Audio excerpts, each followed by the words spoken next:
और अपडेट में सबसे बड़ा अपडेट अमेरिका की इस वॉर में एंट्री का है, क्योंकि वो फिलहाल के लिए जिस तरह के हाव भाव प्रदर्शित कर रहा है उनसे सीधा यह निकलता है कि फ्रंट पर भले ही अमेरिका ना आया हो, लेकिन इजराइल की पूरी तरह बैकिंग कर दी है। और इस बैकिंग की सूचना केवल अमेरिका से नहीं अपितु G7 बैठक से निकलकर आई है। अमेरिका अगर इजराइल के पीछे खड़ा है तो G7 की इतनी मजाल नहीं थी कि वो अमेरिका के इतर जाकर कोई बयान दे। यही कारण है कि G7 कंट्रीज ने भी इजराइल की बैकिंग कर दी है, ईरान के खिलाफ खड़े हो गए हैं। ऐसे में बड़ा सवाल यह है कि ट्रंप ने अब जो ताजा धमकी दी है उसे पावर टैक्टिक्स माना जाए या फिर ईरान पे होने वाले एक बड़े हमले की एक पूर्व सूचना मानी जाए।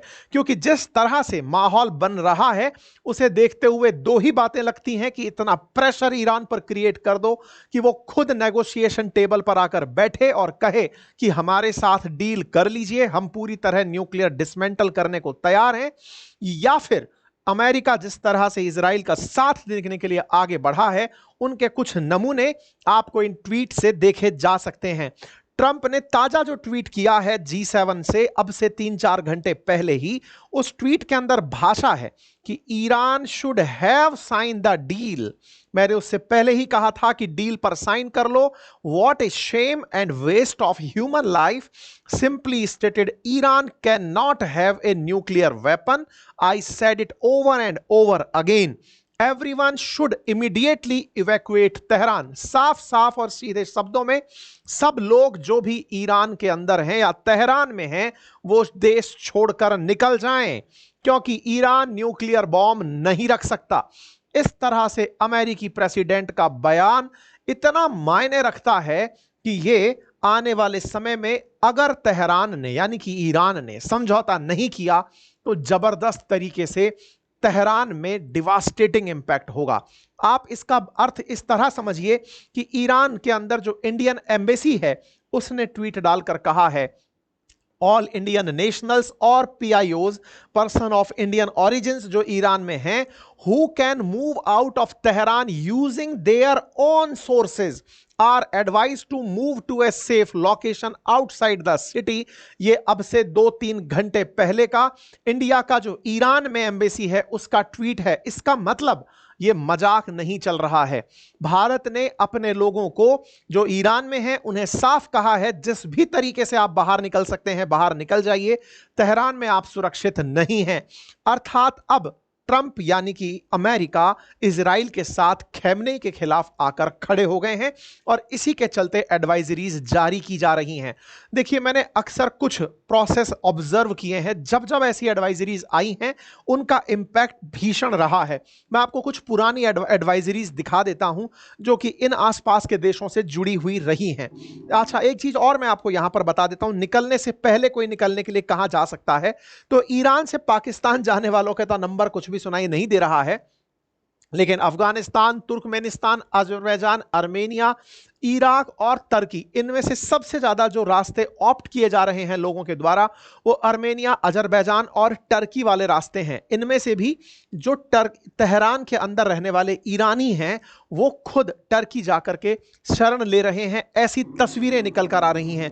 आप इन तस्वीरों को देखकर अंदाजा लगा सकते हैं, कई सारे बड़े हैंडल्स ने इस तरह की तस्वीरें शो की हैं जिसमें ईरान से लोग यानी तेहरान से लोग निकलकर भागते हुए कार से दिखाई दे रहे हैं। ये आज अर्ली मॉर्निंग की तस्वीरें हैं, जैसे ही प्रेसिडेंट ट्रंप ने डायरेक्शंस दिए कि तेहरान छोड़कर निकल लो, इसके बाद की कुछ इस तरह की तस्वीरें निकलकर आना शुरू हो गई हैं।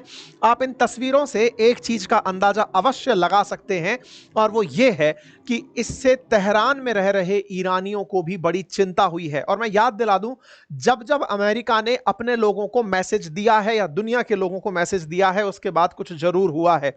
फिर चाहे अफगानिस्तान का मसला रहा हो, जब अफगानिस्तान में तालिबान शासन में आने वाला था, या फिर यूएस के द्वारा यूक्रेन के अंदर अमेरिकन को टारगेट करके यह कहा गया हो कि वहां से निकलो। उसके कुछ ही देर बाद आप यहां पर देख सकते हैं 11 फरवरी को अमेरिका यूक्रेन में अमेरिकियों को कहता है और थोड़े ही दिन बाद 24 फरवरी के दिन रूस यूक्रेन के अंदर हमला कर देता है। मतलब एक तरह से यह समझिए कि अमेरिका जब जब मैसेज देता है, आप और भी उठाकर देखिए, तो सीरिया में भी इन्होंने ऐसे ही अपनी तरफ से यूएस सिटीजन्स को मूव करने के लिए कहा था। उसके तुरंत बाद सीरिया के अंदर रिबेल ग्रुप्स का कब्जा होता है और यहां के राष्ट्रपति निकलकर भाग जाते हैं। अब जो इन्होंने मैसेज दिया है वो तेहरान की आम जनता को भी दिया है। एक तरह से आम जनता को यह रियलाइज कराया जा रहा है कि आपसे हमारी कोई दुश्मनी नहीं है, आपके यहां पर जो खैमनेई बैठा हुआ है हमारी उससे दुश्मनी है। खैमनेई अगर मरता है तो सारी चीजें सेटल हो जाएंगी, अगर खैमनेई जिंदा रहता है और न्यूक्लियर वेपन बना लिया जाता है तो पूरे क्षेत्र में अस्थिरता आ जाएगी। अमेरिका बार बार और नेतन्याहू बार बार जनता को संबोधित करते हुए यही कह रहे हैं। इसके साथ साथ एक अपडेट और है साथियों, और वो ये है कि आज और कल यानी पिछला जो 16 तारीख है और आज की जो दिन है, इस दिन G7 की बैठक होनी थी कनाडा में। ट्रंप देर रात वहां पहुंचते हैं और अल सुबह वहां से निकलने का मैसेज आ जाता है कि ट्रंप यहां से निकल रहे हैं। ये थोड़ी ही देर इस मीटिंग में रुकते हैं, इन्हें फाइनल तक रुकना था लेकिन ये नहीं रुकते और निकलते समय ये कहते हैं कि कुछ अर्जेंट काम आ गया है, मुझे जाना होगा और मैं मानता हूं कि आप जानते होंगे कि अर्जेंट काम क्या है। इसका मतलब एक तरीके से ट्रंप ने इस G7 में आए हुए दुनिया भर के न्यूज चैनल्स को, न्यूज़पेपर्स को अपने इस मंच से यह इन्फॉर्म कर दिया है कि अमेरिका मिडिल ईस्ट में उछल रही जो अस्थिरता है उस पर क्या सोचता है। ये जिस समय निकलने वाले थे उसी समय पर अमेरिका के अंदर जो विदेश मंत्रालय की प्रवक्ता हैं उनका बयान आता है और वो कहते हैं कि मिडिल ईस्ट में उत्पन्न हुई अस्थिरता को देखते हुए ट्रंप को G7 बैठक बीच में ही छोड़कर निकलना होगा। इसका मतलब अमेरिका और इजराइल मिलकर कुछ ईरान के अंदर डिसिसिव निर्णय ले रहे हैं। यह केवल तभी संभव है डिसिसिव निर्णय, यानी कि डिसिसिव निर्णय का मतलब है कि युद्ध होगा, गाजा जैसी स्थिति हो सकता है आने वाले समय में तेहरान की बने। लेकिन यहां पर एक और इंपॉर्टेंट जानकारी जो यह है, इस बीच में अगर ईरान खुद नेगोशिएशन टेबल पर चला जाता है यह कहने के लिए कि मैं पूरी तरह से न्यूक्लियर वेपन्स को हटा दूंगा या फिर अपने पास में जितना भी एनरिच्ड यूरेनियम इकट्ठा है वो मैं IAEA को हैंडओवर कर दूंगा, तभी जाकर के संभव है कि यह स्थितियां नॉर्मल हो। अदरवाइज ये हेडलाइंस अपने आप में पर्याप्त हैं।